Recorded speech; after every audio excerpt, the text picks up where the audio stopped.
Okay, thank you. So, we are told that the bride represents who? The bride, the people who got all the questions here. The bride represents the what? The believers in the church, yes? The believers in Christ, the believers of Christ. And then you have to know that Christ is the bridegroom. Christ is the bridegroom, and then believers, or those who believe in Christ, are the bride. The believers are united to Christ. That is, the believers that we are saying they're united to Christ because the bride is united to the who? The bridegroom. Because they are the believers, I said they're the bride, while Christ is the bridegroom.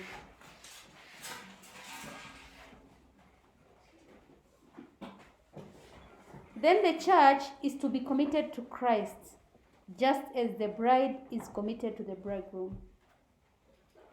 Remember, the church also is the bride. When you're talking about believers, it's the church. So the church is to be committed to Christ, just as the bride is committed to the bridegroom.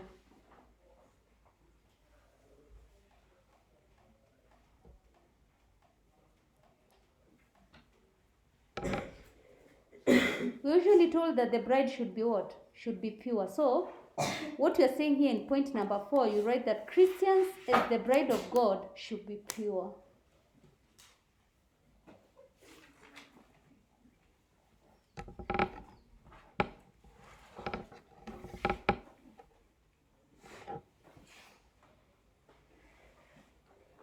Also,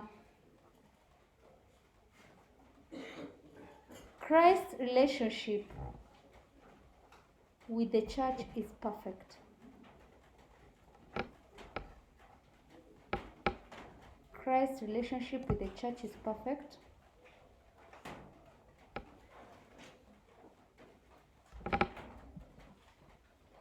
The bride's patience in the union with Christ will not be in vain. That is, when the believers of the church are patient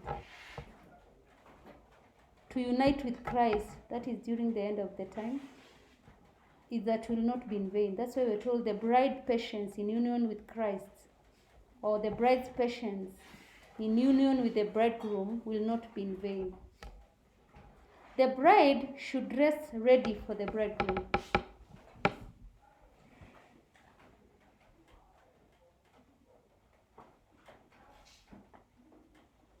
The bride should dress ready for the bridegroom.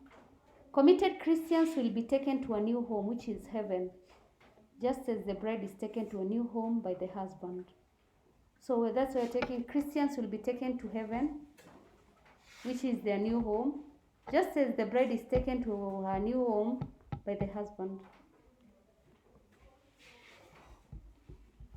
You did really good in question 4C. Outline ways in which Christians promote unity in Kenya today. 6 marks. Preaching peace, love, and unity. Organizing interdenominational crusades.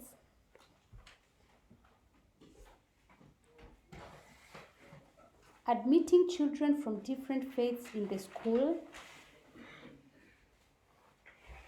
Electing leaders who will promote unity. Forgiving one another. Advocating for laws which are not discriminative, and encouraging interracial marriages. So we said about preaching peace, love, and unity. You organize for interdenominational crusades. You admitting children from different faiths in the school. Electing leaders who will promote unity. Forgiving one another. Advocating for laws which are not discriminative. And then you encourage interethnic or interracial marriages. That is marrying from a different tribe. Question 5A. State 7 reasons why Christians condemn gay marriages. There are people who do not know what gay marriages is. Because whatever you are writing, it's not gay. What is gay marriage? Sasa mmenyamaza jamani. And if I was not here, you would be explaining to your friend details that I do not even know. you would be explaining in detail. What is gay marriage? Between what? Marriage between two males, yes? So how as Christian are they condemned? Because it's unbiblical. Because it is of different genders. It is unbiblical. Because it's marriage between different what? Genders. Or you can say it is marriage between same gender, sindio? It is unbiblical because it is marriage between the same gender. Number two, as Christian, we condemn gay marriages because marriage is meant for procreation.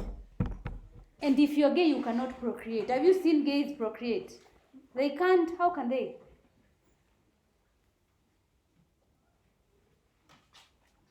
Marriage is meant for procreation, which the gays cannot be able to do. It's against God's will. It is rebellion against God. That's another point.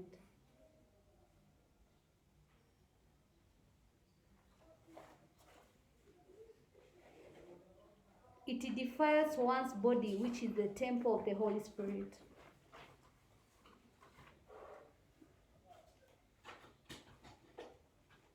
It sets bad example to young ones. And then it lowers one's dignity.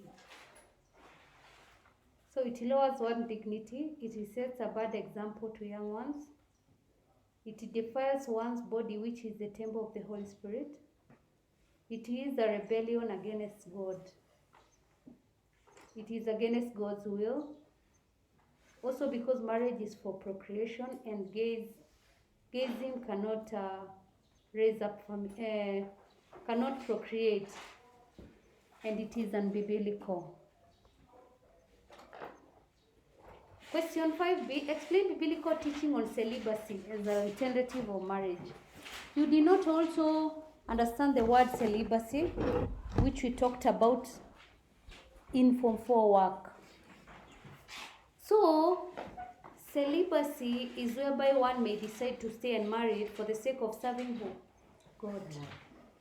Yes, don't just stay unmarried. You should be able to serve who? God. Celibates abstain from sexual life.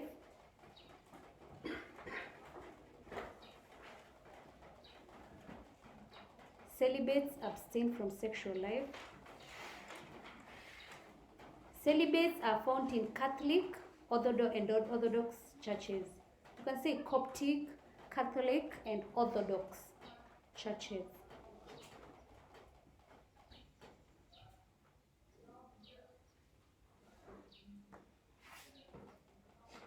They dedicate their holy lives to prayer and God's service.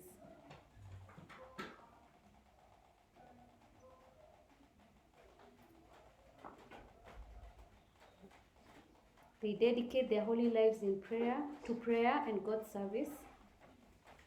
Celibacy is a God-given gift, but should not be forced on anyone.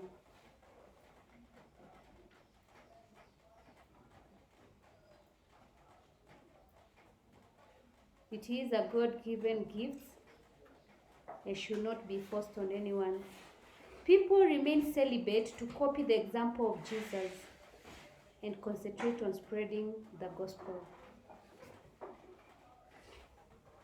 They remain celibate to copy the example of Jesus and concentrate on spreading the gospel.